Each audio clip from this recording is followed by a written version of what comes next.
Before we begin, I understand it is your tradition that you always begin with a reflection. And so it's my honor to share that with you, first of all, today. And it was in form of sort of a prayer that came to me, and to say, thank you, God, for the divine assignment of placing us all here today. First of all, the divine assignment that we've been given to work in healthcare. And I think we're on a divine assignment to have shown up in this room at this time. I think our Creator made us to be happy and healthy and whole.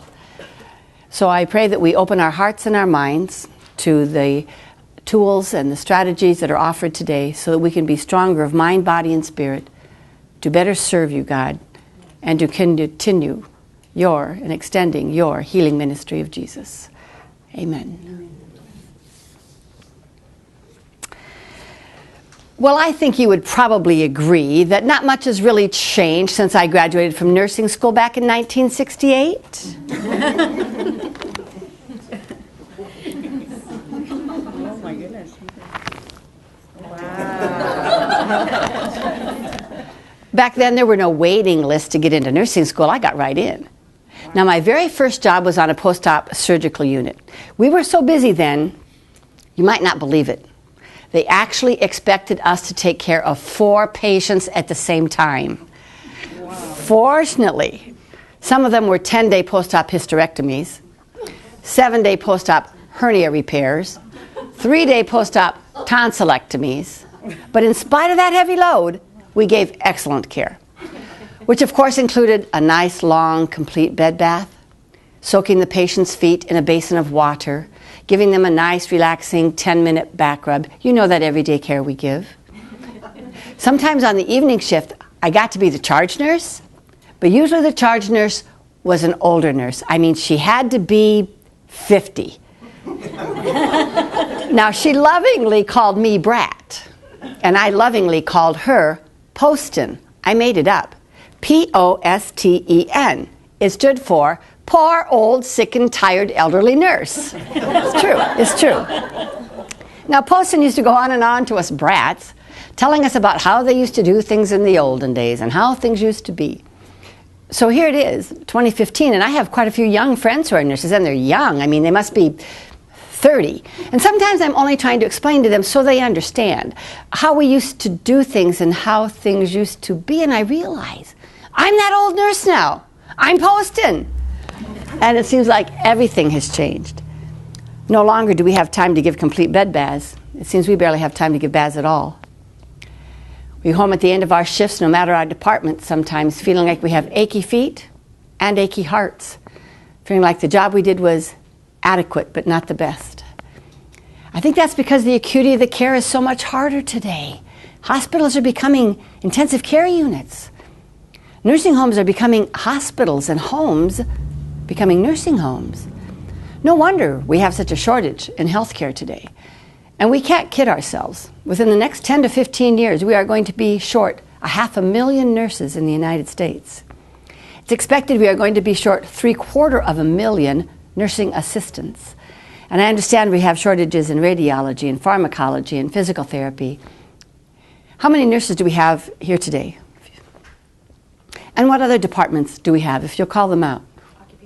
Occupational, spiritual care, Radiology. EVS, thank you, radiology, ER, med-surg, laboratory, ET, personal care, what was that? Nutritional care, thank you. I remind everybody, we are all caregivers. It doesn't matter your department.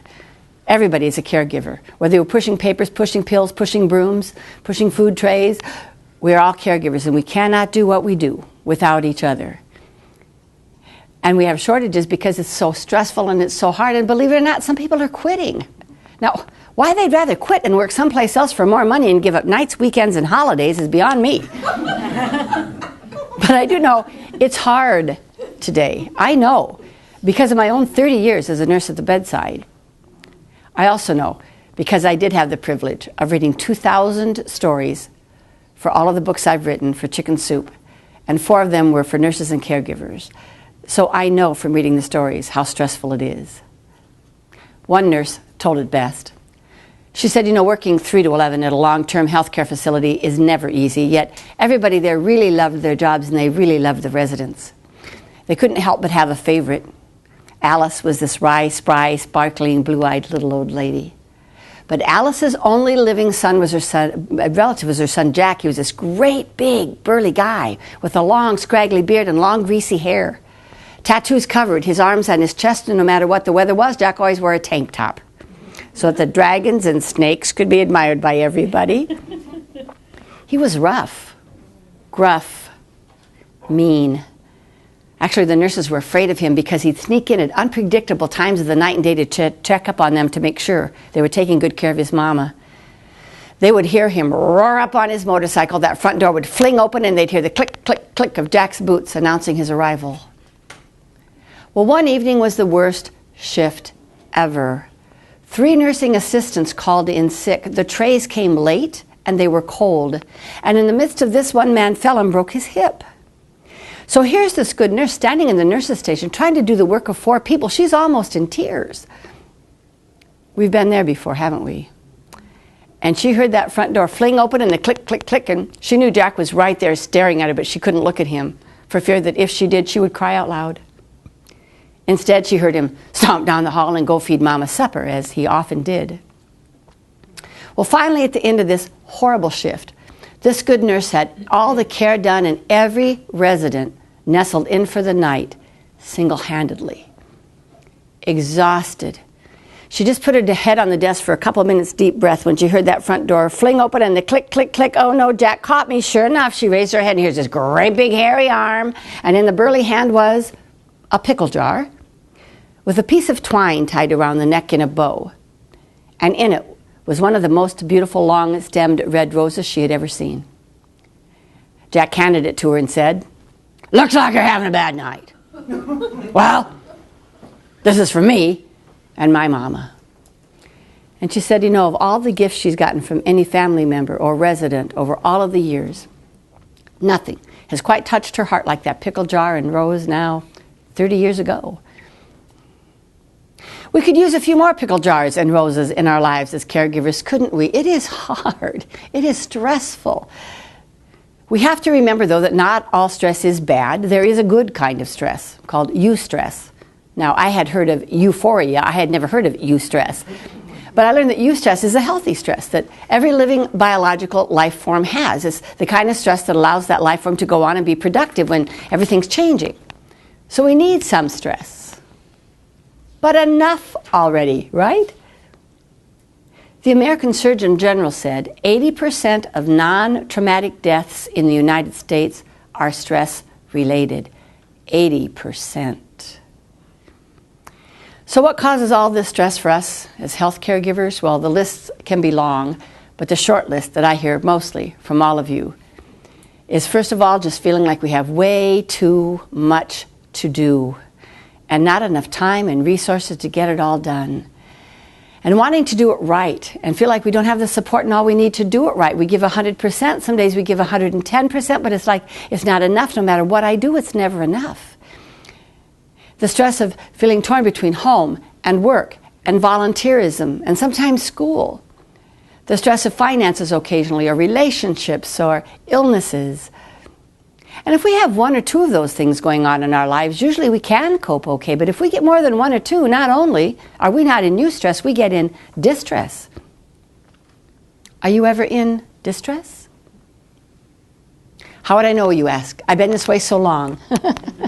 That's why I made a list of symptoms of too much stress in your life. The physical, mental, and spiritual symptoms. Now, I'm not going to ask for a show of hands.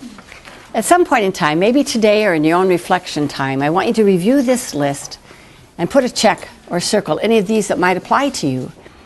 Physical symptoms of too much stress might include appetite changes, headaches, fatigue, poor sleeping, increased alcohol intake, frequent illnesses, digestive problems, a pounding heart, grinding teeth, rash, restlessness, foot tapping, finger drumming, smoking. And there are mental symptoms of too much stress. Forgetfulness. Hope that's not a big one or I'm in trouble for sure. Forgetful. Oh, sorry. poor concentration, dulled senses, lethargy, boredom, low productivity, a negative attitude, anxiety, the blues, mood swings, anger, bad dreams, irritability, crying spells, nervous laughter, a loss of a loving feeling in our lives. And friends, there are spiritual symptoms from too much stress. Feelings of emptiness, loss of meaning, doubt, martyrdom, loss of direction, cynicism, apathy, abandonment, worry, isolation, distrust, a feeling like nobody cares. So we have some of the causes. We have a list of the symptoms. What do we do about it? Well, that's where I come in.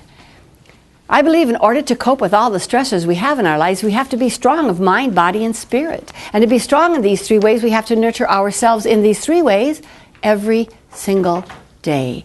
We can't just wait for weekends to catch up, to sleep in late, eat a big breakfast, and go to church. We need to take time every day, even if it's in 15-minute increments, to nurture our bodies, minds, and spirits. But as I travel this continent talking to healthcare workers, I'm more convinced than ever that we are so busy taking care of other people, we do not take very good care of ourselves. We treat ourselves in ways that we would never treat somebody that we loved. Can you imagine saying to somebody that you care for, "You can't have anything to eat today." "No, sir, I'm not going to feed you. Not today. No, no." "Well, maybe at 2 o'clock I'll throw you some junk food or maybe something from a vending machine if you're lucky." "Nothing to eat today. You ate way too much yesterday." We would never say that to somebody else, but how often is that our self-talk? We know about the 4 basic food groups. We know about carbohydrates and protein. We know about calories. We know about portions of food on our plate. We know we're supposed to drink 6 glasses of water a day. How simple could that be? But how often do we nurture our bodies with the quantity and quality of food and drink we know it needs? We forget to sleep. Do you ever hear yourself say, "Oh, I can get by on that many hours"? Or, "I survive on that much sleep"? How did we ever get to a place in our lives that surviving or getting by would be good enough for us? We would never deprive a child of sleep. We know it makes them sick and grumpy. Well, then why wouldn't that apply to us? Recently, I read a survey that said 80% of Americans said they would get the required 7 to 8 hours of sleep a day.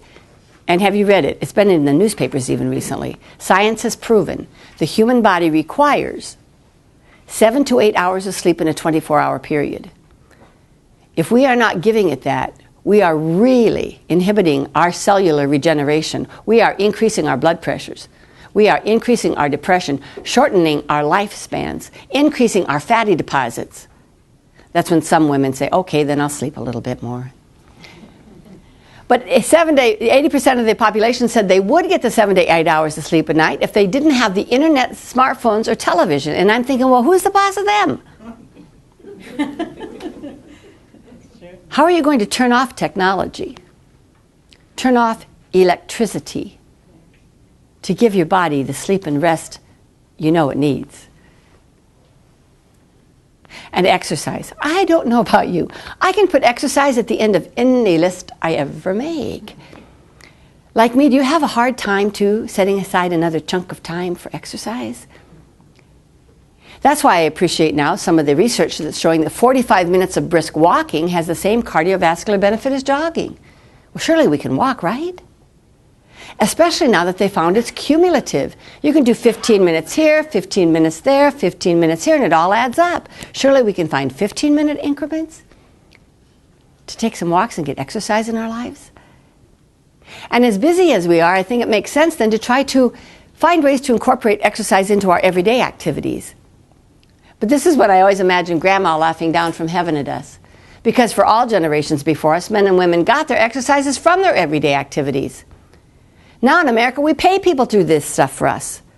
We pay people to mow our lawns and rake our leaves and clean our pools and wash our cars, so we have time to go to the health club and work out.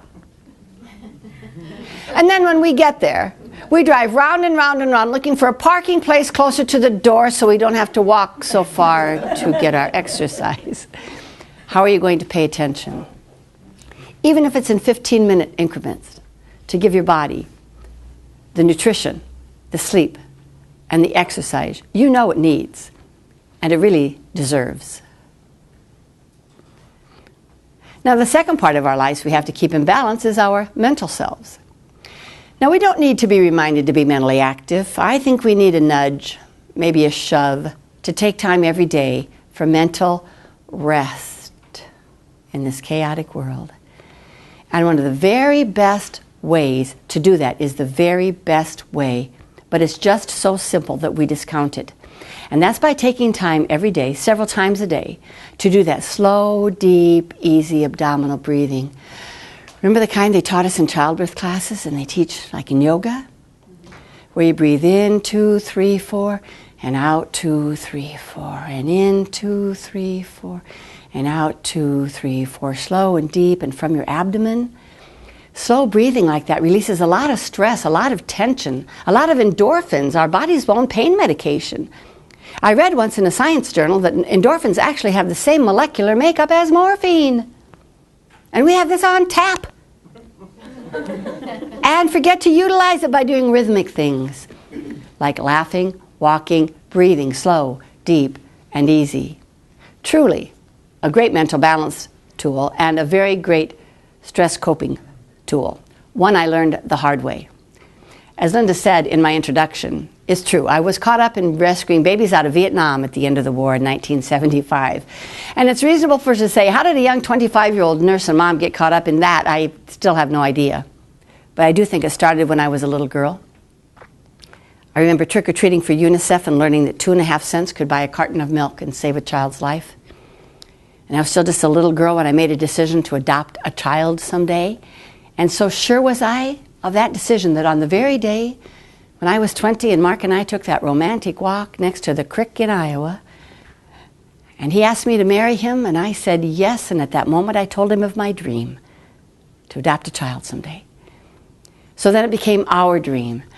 And I think that's what led me to stop at a bake sale at the mall in Iowa City when I stopped to see it was hosted by Friends of Children of Vietnam, an organization that raised food, money, and supplies for the war orphans. Well, I wanted to do my part. I wanted to make a difference. I wanted to help. So I stopped to buy a dozen cupcakes. Understand that is all I ever intended to do for the orphans of the world, was buy a dozen cupcakes. Well, I ended up joining as a member and eventually becoming the chapter president, and in no time at all, the headquarters of FCVN, Friends of Children of Vietnam, was in my basement in Iowa City, Iowa. And there were maybe 6 or 8 of us, young moms. Most of us worked together, pals at the hospital. And we did all we could. We put drop boxes in grocery stores. We had baby showers and bake sales, and I went to hospitals and clinics, and we sent 5 tons of supplies to Vietnam in 3 years. Maybe that's why the headquarters in Denver at the national office called then and asked if I would be the next escort to fly to Vietnam and bring 6 babies, keyword 6 babies, back to their adoptive homes in the United States. Well, deciding to go, I called the government. They assured me the war is far from Saigon. It wouldn't get worse. Mostly I considered Mark and I had applied for adoption of a son through this organization. We expected our little boy in 2 years, maybe even 3. But I thought it would mean something someday to him to know I'd been there. So between the time I called the headquarters in Denver and told them yes, I'd go, and the day before I left, I heard on the morning news there was bombing within 1 mile of Saigon.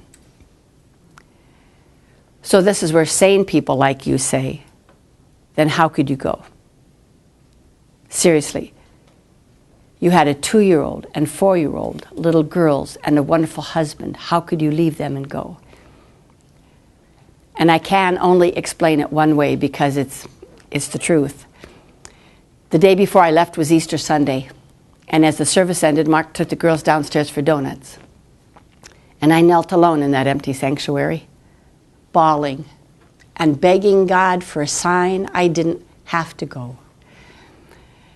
But instead, I was just filled with this courage, with this confidence, with this absolute certainty. Of course I'd go. I'd be fine. I'd be back. God would take care of me. I never, ever would have left them had I doubted that. And the next day, completely faith-filled and confident, I kissed those little girls goodbye, walked out of Mark's arms, boarded a 747, and headed for Saigon. It was April 1st. April Fool's Day could have been a hint. But when I got to Vietnam, I was greeted with these words by the director there. Have you heard the news? President Gerald Ford okayed Operation Baby Lift. You won't help us take out 6 babies. You'll help us take out 300. 300. That's when I knew what was driving me to go. That's when I knew why I had said yes. That's when I knew somehow I was on a divine assignment, bigger than me. Well, I was a nurse then. I was even working pediatrics, but nothing had prepared me for what I was about to witness and be a part of. The 2-story center normally just housed our director and her family upstairs, and the downstairs just had a few cribs for babies that were not out in the other orphanages and other care centers throughout the city. But by the time I got there, bombs are dropping outside the city. We can feel our building trembling occasionally. So they brought babies from all over the place and all the other orphanages and centers, and every inch of the floor was covered with a baby. For 2 stories, we had seas and seas of babbling, burping, bawling babies. This is the first picture taken of me in Vietnam. I'll never forget it. I was holding this little girl with a shaved head. No doubt she probably had a scalp IV. And I remember saying to Carol, my friend who went with me, take this, my very first picture here in Vietnam. And then, friends, on the 3rd day I was there, a miracle happened. At breakfast that morning, I was told, LeAnn, you and Mark will be assigned one of the 100 babies we have gathered here now. Now you can wait and we'll assign one from across the desk in Denver in a couple of weeks, or you can walk into the next room and choose a son. And friends, I walked into a room of 100 babies, that room. And across the room, standing next to a crib, was a little 9-month-old boy, pinching the toes of the baby inside of the crib. Should have been a hint. But he took one look at me, and he turned around and he got down on his hands and knees, and he crawled across the room, right to me, and up my leg, and into my arms, my heart, and our family. And we had a son. This is Mitch.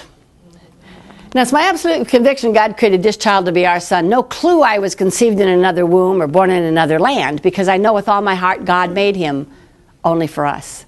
Now, I had no doubt about it, but had I, it would have been erased, because the week after I got home from Vietnam, Carol came racing in my house one day waving a photograph. LeAnn, do you remember that very first picture you had me take?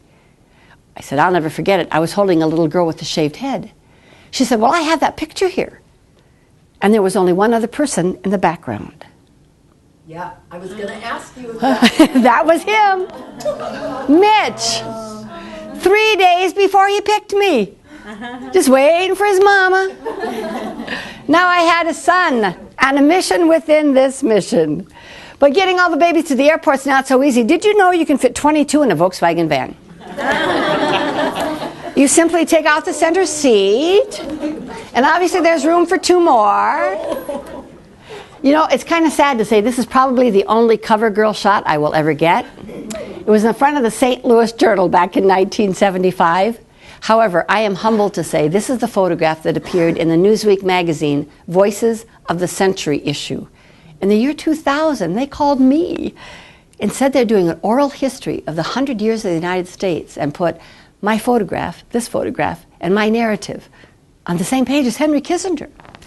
But on that day, we went to the airport where there's a C-140 cargo jet, huge, empty airplane. We had 22 cardboard boxes side by side.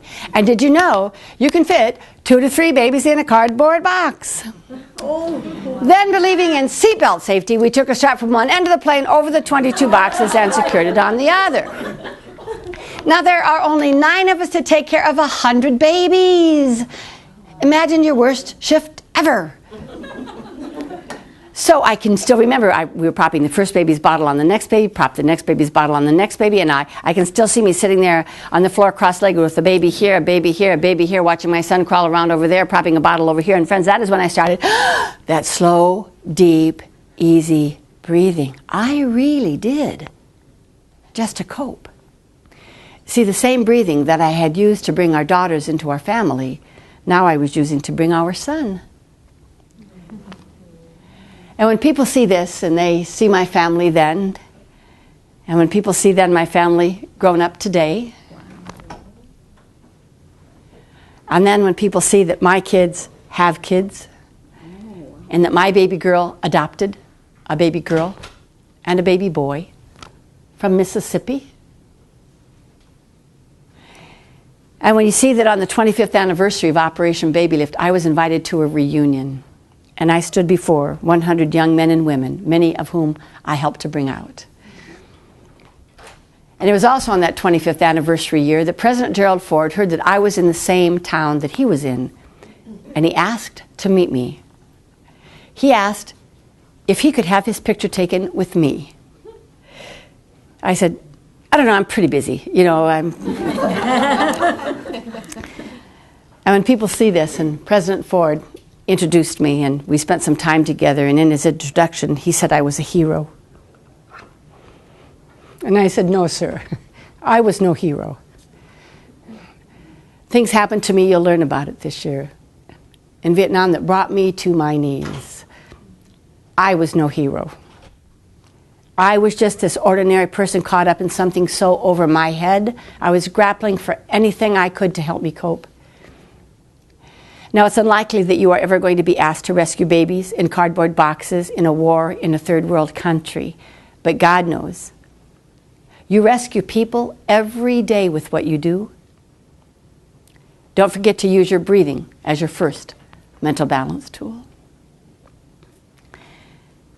And there's a second mental balance tool I really believe in, and that is the power of positive thinking.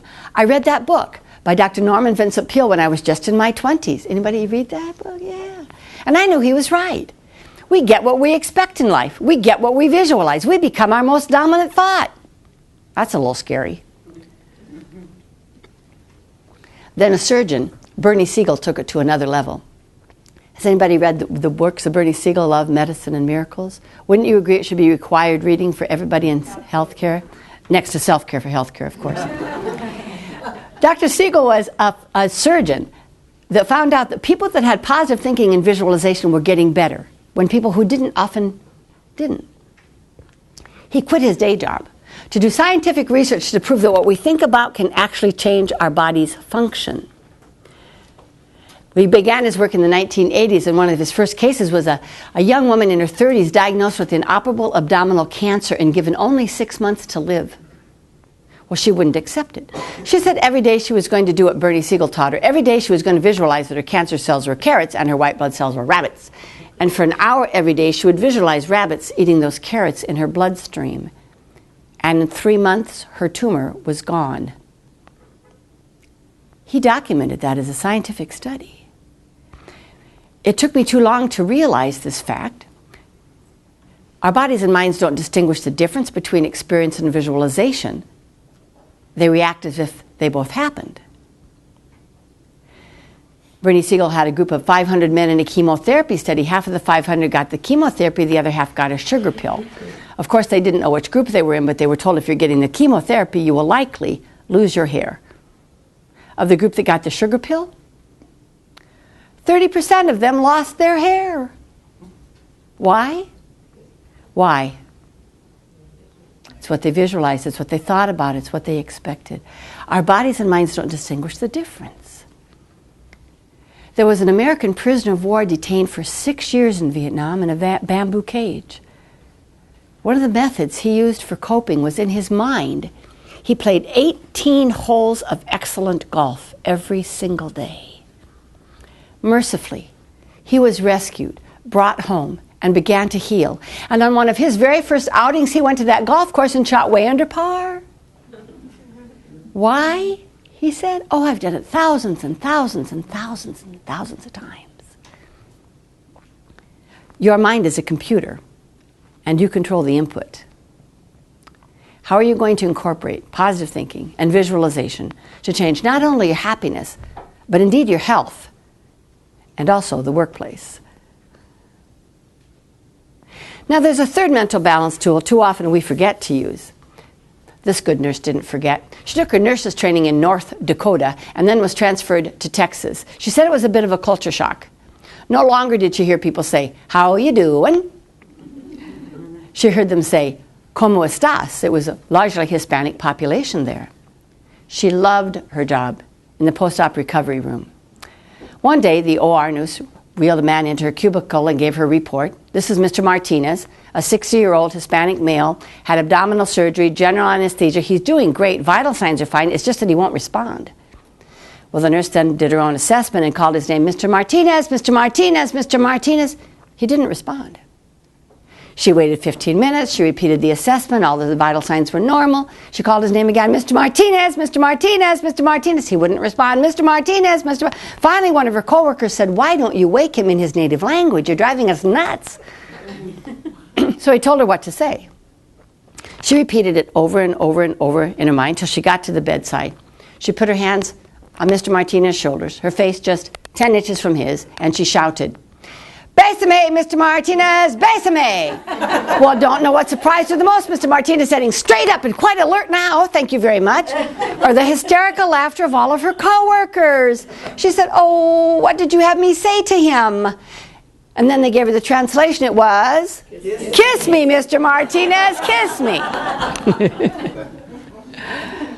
Laughter, that's our third mental balance tool. And I think as health caregivers, we need to be reminded, not only is it okay to laugh, we have to laugh. Certainly never at anyone. But wouldn't you know and agree we have to laugh at situations and ourselves and things that happen? Science is proving laughter really is the best medicine. There's whole therapeutic humor now. And kids have this all figured out.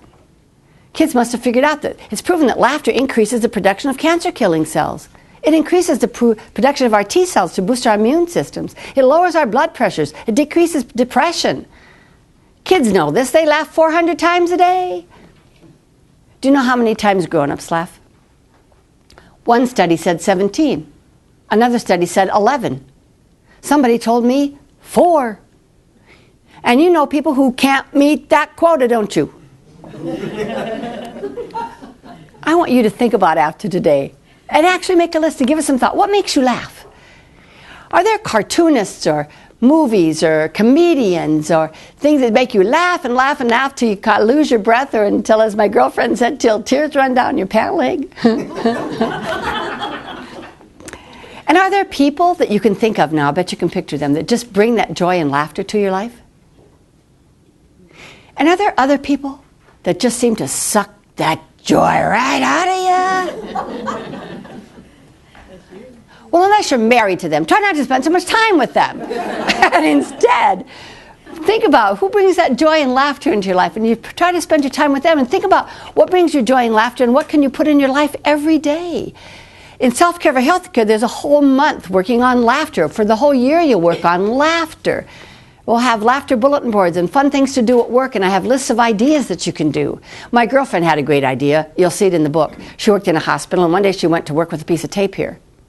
The next day, the tape was here. Another day, the tape was here. Finally, her coworker said, "What is with that tape on your arm?" "Oh," she said, "I put that there every day to show where I've had it up to." Now that's funny. That's funny. What are you going to do? Somebody at the last place said, they were going, "Yes, tape right up here, right up here." What are you going to do to bring laughter into your life every day, 400 times a day? Wow. To laugh like the kids, because laughter is your third mental balance tool. And there's a fourth and final. Besides the slow, deep, easy breathing, besides the positive thinking and visualization, the fourth is forgiveness. Because we waste a lot of our life, and now science is proving, we waste our health when we fail to forgive. So starting today, in this room, now, we forgive. First of all, ourselves. For any past mistakes or regretted decisions or actions, starting now, we forgive ourselves. Because, friends, that's who we were then, based on what we knew then. It's not who we are choosing to be today. So starting today, we forgive ourselves. And starting today, we forgive somebody else. No matter how horrific the offense, and I know that some of them are really horrific. But what took me too long to realize is if you don't forgive somebody, it doesn't hurt them. It only hurts us. So why would we allow someone who caused us so much pain? Why would we give them the power to continue to hurt us by giving us sleepless nights and upset stomachs and headaches? We have to forgive them, whether we think they deserve it or not. We do. You know, I know people who are angry and cannot forgive people that don't even know they're mad at them. I know people who are mad at dead people. We have to forgive, my friends. It's healing. It's freeing. Bernie Siegel not only endorsed Chicken Soup for the Nurse's Soul, he shared this true story of a young man who said he worked at this one healthcare facility for many years. It seemed his job every day was to lift Miss Sally from the bed to the chair because Miss Sally hadn't walked in 6 years. As he lifted her one day, she looked at him and said, "You know, you look like a man of faith. Does God really forgive everything?" He said, "Yes, he really does." Later he moved her again and she said, "Are you sure about that? That God always forgives everything?" "Yes, ma'am, I'm sure. He always does." Later that night, as he lifted her back into bed, she looked at him in the face a third time and just stared and said, "Can you promise me that God always forgives everything?" "Yes, ma'am, I promise he does." "Well, when I was just a teenager, I stole all the family's silver and I sold it so I'd have enough money to get married, and I've never told a single soul to this very day. Can he still forgive me this late?" And he said, "Absolutely. Just ask." Well, he went on home, and the next night he went into work and was immediately called into his supervisor's office, who said, "What did you tell Miss Sally last night?" She simply asked me if God forgave. I assured her he does. Why? "Because at 3 o'clock this morning, Miss Sally came walking down the hall, put her teeth and her Bible on the nurse's desk, said, 'Won't be eating these anymore,' walked back to her room, laid down, and died." And almost every time I tell that story, there's someone in my audience that tells me one just like it. Because, friends, forgiveness is freeing, and forgiveness is healing. And forgiveness is part of your mission statement. I love your mission statement. It brought me to tears when I read it first. What a privilege to say, to extend the healing ministry of Jesus. And the next sentence part is with the tradition of the St. Joseph's Sisters of Orange. And I thought, tell me about that. And they told me there are a couple of traditions. And the first one is unity with God, with each other, unity within ourself. So doesn't that make sense with our mind, body, spirit work? But the other tradition is reconciliation. They got it. So starting today, beside yourself, who are you going to forgive? Now, the third part of our lives we have to keep in balance is our spiritual selves. Usually I say that about 95% of America believes in God, the statistics show, and so I assume my audience reflect that same ratio. I wonder whether in this hospital group, whether that ratio might even be higher, that percentage higher than that. And I call upon people who believe in God to be in touch with God every single day. You can't just wait for weekends for that either. Even if it's as little as 15 minutes for prayer or meditation or reflection. But I can hear what you're thinking now. I can read your mind. You're saying, yeah, like, where am I supposed to find 15 minutes more, LeAnn? You already told me I have to walk 15 minutes now during the day, and I got to go to bed earlier at night now, and I got to breathe throughout the day. So where am I supposed to come up with another 15 minutes? Well, that was hard for me, I admit. And yet I knew that designated time was missing in my life. So I thought maybe the best way to start, and I still think it's a great way to start if you need an idea, I bought a little daily reading book. But being the task-oriented nurse personality that I am, I couldn't sit down and read it. No, too busy for that. But I could read it every day while I dried my hair. So I opened it up on the bathroom counter, and every day while I was drying my hair, I'd read it out loud. Well, a couple of weeks into this, it occurred to me, you know what, LeAnn, I think you're supposed to sit down. Shut up. And listen. Listen to that deep inner voice. Now, you can call it intuition, you can call it conscience, you can call it Holy Spirit, whatever speaks to your belief system. But what I do know is that deep inner voice is the divine guidance in our life, and we cannot hear it in the chaos.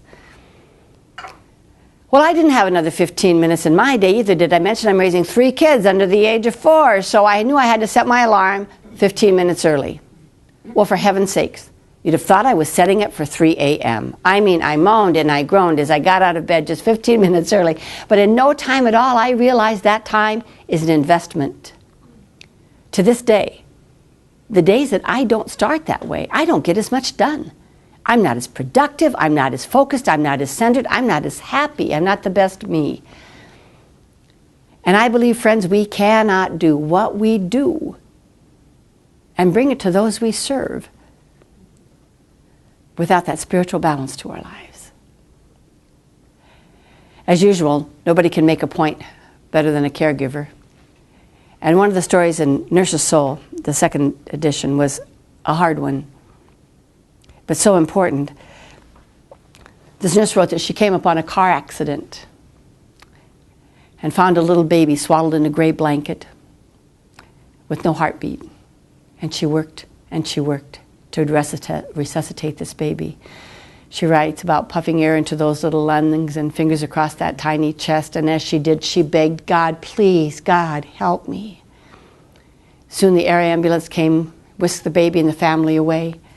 And she wrote that she went home then, and she stood outside, and it was snowing really hard, and she didn't care. The snow was getting deep, and she didn't care. She just stood there to pray and to cry. She saw a little kitten go running by, and she said, oh, wait here, you must be hungry. And she came back with an open can of tuna fish, but the cat was gone, so she tried to follow it, but there were no paw prints. And she thought, how can there be a cat in fresh snow like this and no tracks? And then she realized the cat was exactly the color of the blanket the baby'd been in. And she said, I knew then the baby was in the arms of God. And I think God sent the kitten to tell me, you did everything you could. Well, she wiped away her tears and she went inside and she called the pediatric intensive care unit, and the nurse there confirmed her fears. She said, yes, the baby's brain dead. They're donating all of the organs. Your efforts to save this baby now will save many more. She said, I learned a new lesson that day. As people who work in healthcare workers, we try really hard, and some of us have a lot of education, and some of us have a lot of initials behind our names. But we have to remember that we lack 3. G-O-D. We do our part, but the outcome is always and only up to God. And isn't there a sense of relief, a sense of peace to those of us who believe that? This author goes on nagging you to find that spiritual connection in your life and to take your time every day like I nag you to find your 15 minutes.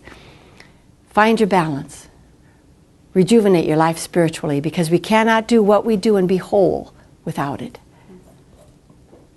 But it's hard, isn't it? Keeping that physical, mental, spiritual balance. I still struggle with it. I get in a writing mode and I realize, I'm not exercising enough. So I exercise a bit more. I'm not eating quite right. That's what I need to take a step back and take a look at my life. And that's what I'm asking you to do today, to take a step back and take a look at your life. Are one of the 3, the physical, mental, and spiritual, a little out of balance? And if you realize that one of those is out of balance, that's when you need to ask for what you need to put it back into balance again. Give it thought. What do you need? And then ask nicely, first of all, of yourself. Maybe your coworkers, your supervisors, your family. What do you need? That's when we should be more like a toddler. Anybody here have a toddler? Have the rest of you ever known one? Have you noticed that when a toddler figures out what they need, they ask for it? Yes. Until they get it? I want some juice. I want some juice. I want juice, I want juice, I want juice, I want juice, I want juice, I want juice, till somebody gets the kid juice. Am I right? Yes. Now, as healthcare caregivers and grown-ups, we tend not to do that. First of all, it takes us way too long to figure out this juice we need or want. And if we do figure out what it is we need or want, we don't always ask for it. Instead, we tend to do something a little bit more like, I didn't get any juice today. I hardly ever get juice anymore. Nobody at this whole place seems to care if I get my juice or I don't. And I just need a little. We need to ask for our juice so we can put our lives better into balance. And then when we have it into balance, we can bring that balance to the workplace. But would you agree we don't always do that? Not only do we not bring a balance, we bring an imbalance and then we brag about it. You know, I've worked here for 20 years and I never have taken a break. Right? Right? You've heard it, right? Exactly. And another good one is, I worked right through lunch again today. But here's the favorite of all times for the nurses. I didn't even stop to go to the bathroom. Like we're proud of this. So what are we teaching the new people? That we don't even care for ourselves well enough to empty our bladders promptly. And by the way, how do we orient the new people? When somebody new comes on, do we share with them the privilege, the honor, the passion, the compassion of what we do? Or too often do we share all that stinking thinking and everything that's hard? You know, we need to build each other up, help each other out. We need to be a lot less concerned about who did what on what shift, who did what in what department, who has what initials behind their name, and all do what we are called to do, and that is give comprehensive, compassionate, patient care together as a team. And we can help each other do that. We can help each other balance our lives this year with our self-care and every day at work. We even can help each other balance our lives at home.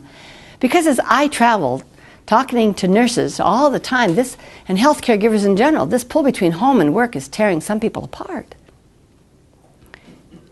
So when people ask me questions about this work-life balance, I ask them this question. What's the number one priority in your life? And I know I challenge people when I suggest that priority isn't what you state them to be. Priority is how you spend your time, isn't it? We can't give lip service to one thing and say, yes, that's the priority in our lives if we're spending our time doing something else, because clearly what we spend our time doing is what we've made the priority. Is it not? So what is the number one priority in your life? Are you living it? Because our lives get way out of balance when we don't. We have to remember that we are always juggling balls of responsibility. It's crucial that we figure out which of these are rubber and which are glass. Because the rubber balls, which is usually all of our stuff, and honestly, even our jobs, if we drop them, they could bounce back or be replaced. But the glass ones, which is usually our own health and the people that we love, if they're broken, they can be irretrievably broken. Don't drop them. And you know, when you think about this, I think a lot of this is about choice, and we have a lot more power to choose in our life than we exercise. Now, surely, some of us are in positions in our lives we did not choose. But what we can choose is how we respond to it and care for ourselves through it. My little sisters used to say, you're not the boss of me. Well, I'm asking, who's the boss of you? Who says how much you sleep, how much you eat, how much you play, how much you pray? You have a lot more power to choose, and you can choose to lead a more balanced life. You can choose today to start to say, I will care for me. And I made this little an acronym that kind of is an overview of what this whole year of self-care is going to be about. The C is to remind you to connect with the God that you believe in. And every day, and to ask for your juice. Figure out what it is you need to put your life into better balance. And the R is to rest and sleep like you know your body needs. And to eat right like you know your body needs. And 4 times a day, that slow, deep, easy breathing. And mind your mind, besides the breathing, the positive thinking, the laughter, and forgiveness. And I told you I could put exercise at the end of any list I ever made. And when you do this, my friends, you can start to live by a new motto. And I took the liberty of making you a new motto. Your new motto is, today I will also care for me and truly live my priority. It's your motto, so you say it.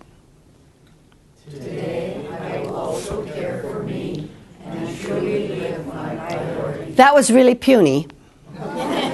Obviously, this is a whole new concept for you. Okay, once more like you own it. Today I will also care for me and truly live my priorities. And can I just tell you how lucky you are to work for a place that wants that for you? You have no idea what Linda Johnson and your administrative team did to get me here for you, the other hospital yesterday and your hospital today, and this program for a full year. They admitted to me, we've had numerous phone conversations, they know this has been a really rough transition for some of you over the last years, and certainly with all the changes in the last few years, and they know it's been hard. And they appreciate you so much. And they are timing this just exactly. As they said, this is what our people really deserve. They really want to make this a gift to you, to minister to you, mind, body, and spirit. They sincerely care about you. Honestly, I had some hospitals who've said to me in the past, really, you know, LeAnn, we thought about having you come in and talk to our people about balancing their lives, but we decided against it because we're afraid if they try to balance their lives, they'll quit. I've heard that. I've heard that. Instead, you have leadership that says, we don't want them to quit. We want them to take care of them. That's what this is about. It's not mandatory. They bought a book for everybody in the system. That's how much they want to minister to each of you. I want it to be mandatory because I want all of you to feel better and be strong in mind, body, and spirit. But this is their gift to you. I hope you allow them to minister to you and allow me to do that this year. So let me tell you in a few minutes what Self-Care for HealthCare is about, and then we'll wrap this up because I know you can hardly wait to get back to work. Self-Care for HealthCare works like this. I come in and I give this presentation like 5 times a day, yesterday and today, so everybody has an opportunity to see me live. If that doesn't happen for everybody, which is not completely realistic, we have a wonderful videographer videotaping all of this. So anybody who misses it gets to watch this. As a matter of fact, every new employee, this will be a part of your new orientation. Everybody watches this launch video and begins taking part in Self-Care for HealthCare. And today, everybody gets a book. And the book works like this. There's 12 chapters for 12 months of the year. And every month is a different life balance lesson. Each chapter begins with a little bit of my Operation Baby Lift story, which is, believe it or not, a phenomenal adventure. And so you're going to read about what's happening to me in Vietnam, which is pretty exciting. And then you get to the point where there's a break. For example, on the chapter on laughter, you're reading what's happening to me in Vietnam, and when I stop to laugh in Vietnam, it is, by the way, because I just stuffed $10,000 in my bra to smuggle into Vietnam, and I look like Dolly Parton. Now that's funny. That chapter breaks, and the next part of the second half of the chapter is on why laughter works, why we should do it, how to put it into our lives every day, and then even sidebars with some of the science for those of you who really like that. And at the end of each chapter is always questions that you answer. And these are just private for you, nobody else. The head of the page says, your turn, your time for self-care. And that's what this is all about. It's time for you to take a turn to care for yourself. And these are questions you can just answer yourself at your leisure. How you're going to apply this and make this shift and this application to your life. And you'll notice that the last question always says, talk to this one, say this one out loud with your accountability partner. Think about picking somebody to do this program with. Just to kind of hold you accountable. Did you read it yet this month? Did you see that video? And then have one discussion question, because we know that the way adults really learn and shift is to watch and to read and to write and to speak. So the other way this works is, now that you have your book, at the beginning of every month, there's going to be 5 things you're going to do. The first week of every month, you're going to get a link to a website where you see a video of me giving you like a 7-minute introduction to that month's chapter, a little video, short. And then you read that chapter in your book. Then you answer the questions at the end. And every Monday morning, you're going to get a Monday morning motivation from me in your inbox on that month's lesson. A little more information, a little more encouragement, some fun stuff often with that. Then You have unit champions assigned. And as Linda explained, that your Healthy Work Environment Council has members that are going to be your unit champions. Every unit is going to have a small SelfCare for HealthCare bulletin board. And on that's going to be your meeting place, sort of. We're all gathering to do this fun stuff together with these lessons each month. And each month I'm going to send them some unit activities, some fun stuff you can do around laughter. And I hired an illustrator to do some illustrations of stretches and stuff you can do in the workplace and with funny names and fun stuff that you can do together. And I love what one nurse said, "LeAnn, I love this because it doesn't just help me take care of me, together we're helping take care of each other." And that's a big part of this as well. So that every month you're going to watch the video, read your book, answer the questions, watch for your Monday morning motivations and read those, and partake in your unit champion activities. And then at the end of the year, you each get a certificate, pretty, suitable for framing. Hopefully I get to come back and hand it out to you, see you again, and launch it for another year because they are so committed to taking care of you and making this a SelfCare for HealthCare hospital that nurtures you, body, mind, and spirit, ongoing. They really care about you.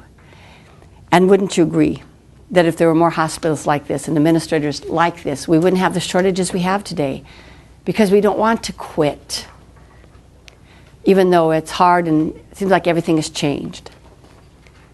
But in our last few minutes together, let's address that. First of all, everything hasn't changed. There's one thing that hasn't changed, and that is that heart of a caregiver. That calling. And I think working in healthcare is a calling that called me 40 years ago and Poston 40 years before that. A calling to minister to people in their toughest times. And yet, believe me, I know there are those days you say, you know what though, LeAnn? I'm just one little person here. And this is so hard. And I can never get everything done. I can never make everybody happy. I cannot please people at home. I cannot make everybody happy at work. I cannot get all of my work done as the way I wish I could. And there are days you think, you know, is my little part really worth it? And I'm here to tell you, yes, it is. Everything you do matters beyond your knowledge or comprehension, because no effort is too small. Every little thing you do matters more than you will ever know. There was a sign above a burn unit in Vietnam that made that point. An American plastic surgeon set up the clinic to help the kids burned by the war. And the sign above the doorway read, "It's better to light a single candle than to curse the darkness." And that's what you do every day. No matter your jobs, you're lighting your candles and you're inspiring everybody around you. Here at Mission Hospital and in your communities and your home, you inspire people to light their candles. And they go on and inspire others to light theirs. And you set not just your hospital, you set the whole world aglow with your goodness and your caring. I think Mother Teresa said it best. She said, "I can't do great things.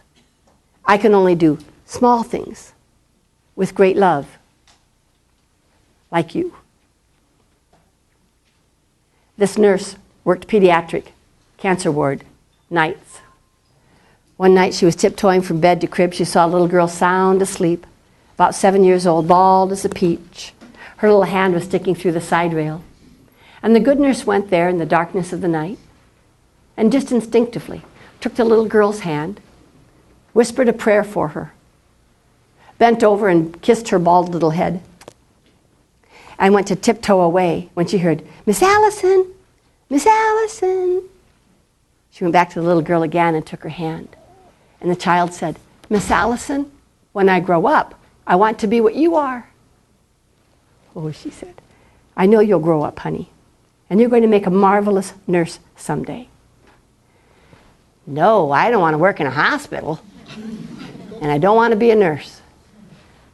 It's an angel I want to be." And there's no denying it.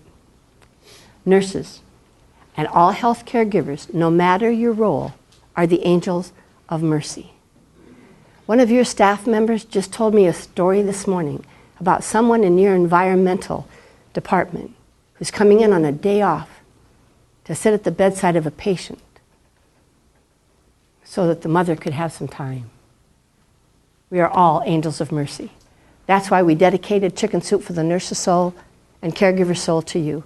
And the dedications read, "To all caregivers, who perhaps more than any other group on earth truly ease the suffering of the world.